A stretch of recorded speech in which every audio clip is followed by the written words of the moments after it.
전능하사 천지를 만드신 하나님 아버지를 내가 믿사오며 그 외아들 우리 주 예수 그리스도를 믿사오니 이는 성령으로 잉태하사 동정녀 마리아에게 나시고 본디오 빌라도에게 고난을 받으사 십자가에 못 박혀 죽으시고 장사한 지 사흘 만에 죽은 자 가운데서 다시 살아나시며 하늘에 오르사 전능하신 하나님 우편에 앉아 계시다가 저리로서 산자와 죽은 자를 심판하러 오시리라. 성령을 믿사오며 거룩한 공회와 성도가 서로 교통하는 것과 죄를 사하여 주시는 것과 몸이 다시 사는 것과 영원히 사는 것을 믿사옵나이다. 아멘. 하나님의 말씀 다니엘 6장 22절에서 23절 말씀입니다.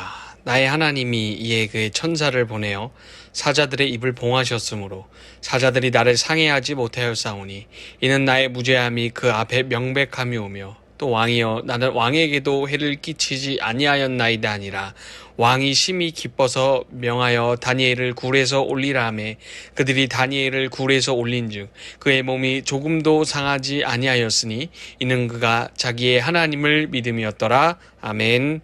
자, 우리 초등부 친구들 반갑습니다.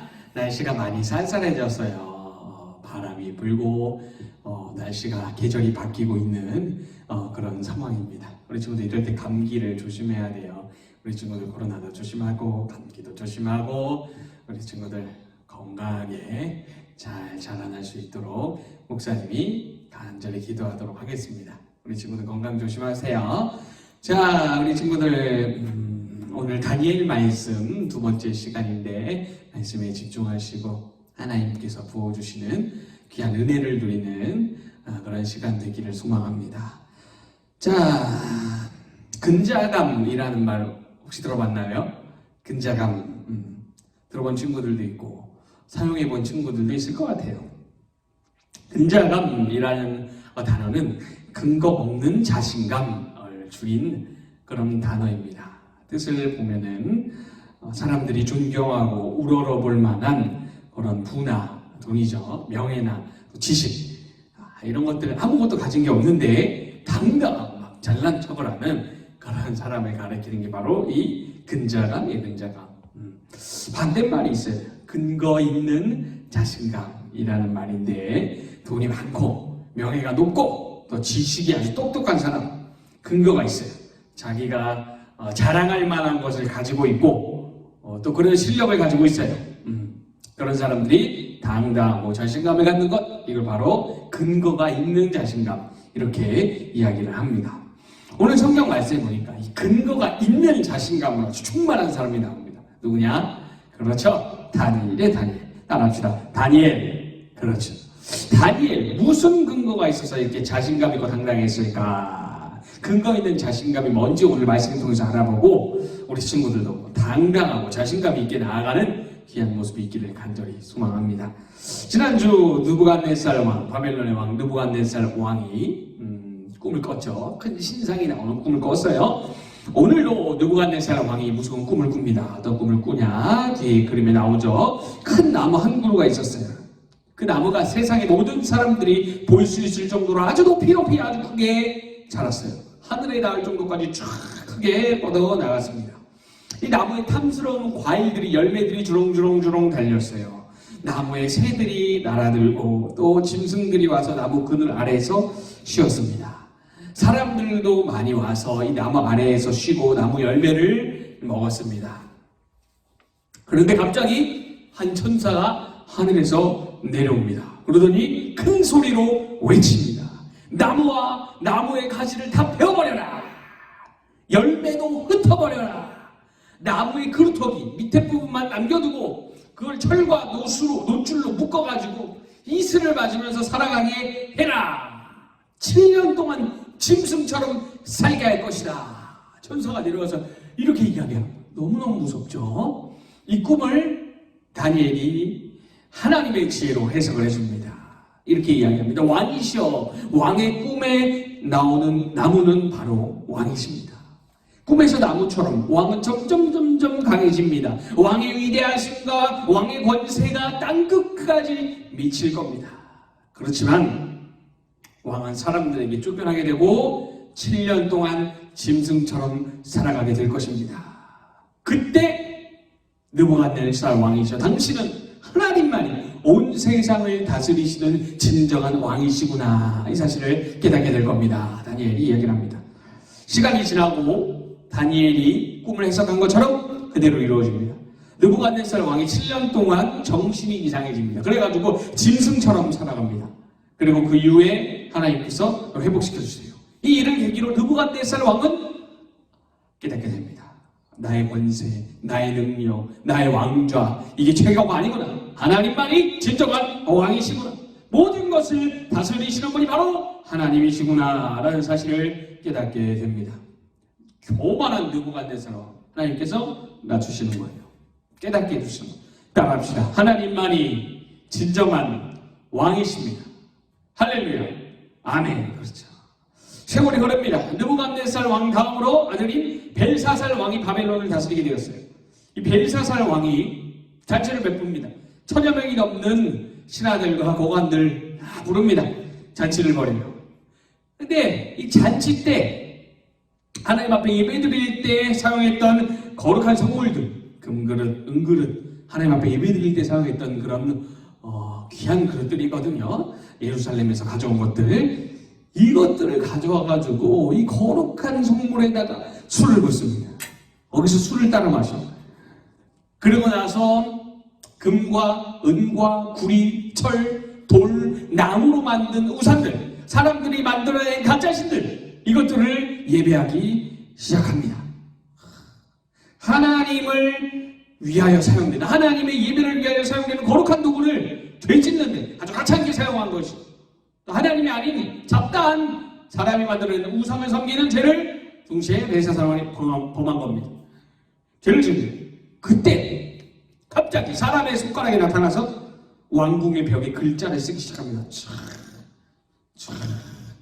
잔치하는 사람들이 깜짝 놀라요. 먹고 마시다가 부들부들 떱니다. 너무나 두려워요. 손이 나타나서 벽에 글씨를 쓰니까 벨사살 왕도 너무 놀랐어요. 그래서 바벨론의 현인들과 지휘자들을 다 불러요. 박사들을 부릅니다. 이게 무슨 뜻인지 해석해라. 아무도 맞추지 못해요. 벨사살 왕이 급히 다니엘을 부릅니다. 다니엘을 불러요. 다니엘아 빨리 와라. 다니엘이 와서 보니까 딱 하나님의 지혜로 보니까 알겠어요. 다니엘이 벽에 적힌 글자를 해석하기 시작해요. 뭐라고 썼냐? 메네 데겔 우바르신이라고 적혀있어요.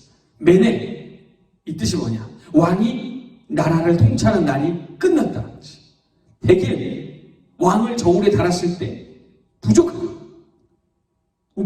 바르신, 나라가 나뉜다 라는 그런 뜻이에요. 저하면 어떻게 돼요? 왕의 시대가 끝난 거예요. 바벨론이 끝난 거예요.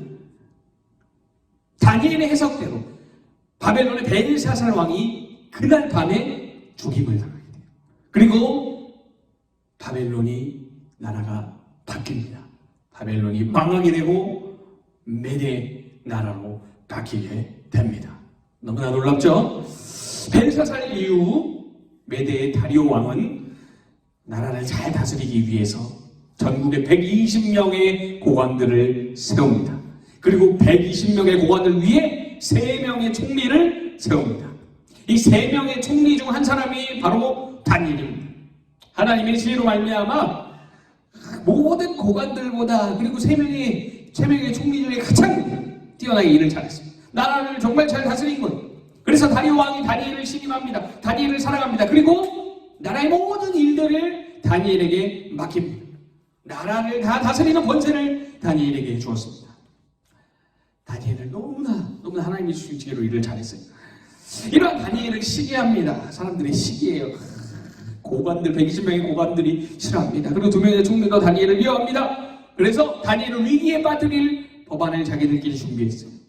어떤 거냐? 30일 동안 왕 외에 다른 신이나 다른 것에 기도하면 사자굴에 던져버리는 아주 위험한 법안을 발의를 합니다.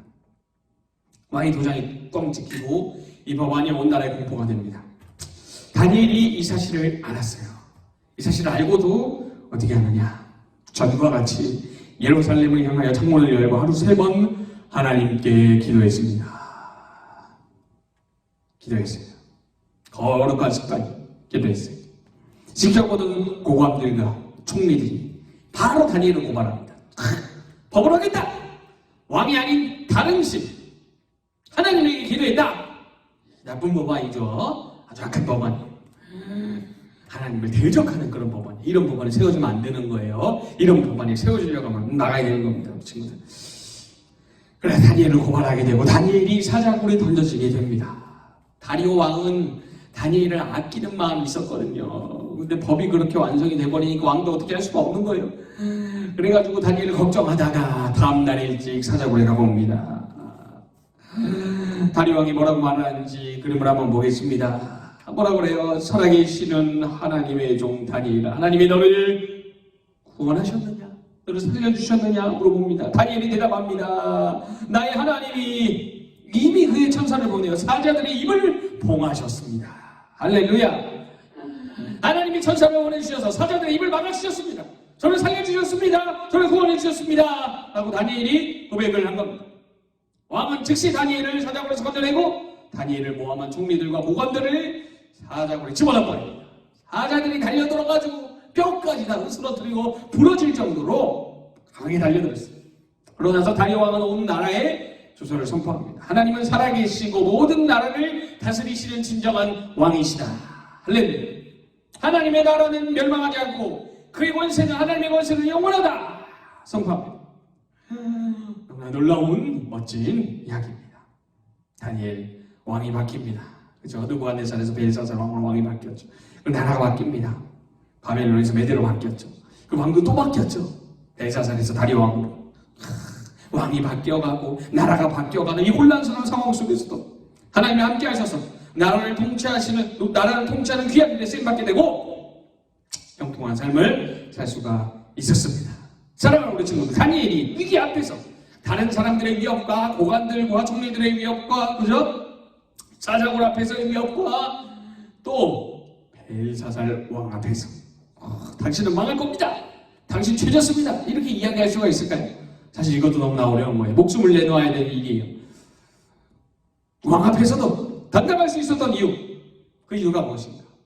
근거가 있는 거예요. 이 자신감의 당당함이에요. 다니엘 6장 23절 말씀을 보면은 하나님을 믿는 믿음에서 자신감이 나왔다라고 말씀하고 있습니다. 이는 그가 자기 하나님을 믿음이었더라. 아멘. 하나님을 믿고 하나님이 함께 하시기 때문에 당당하고 자신감을 가질 수가 있었던 겁니다.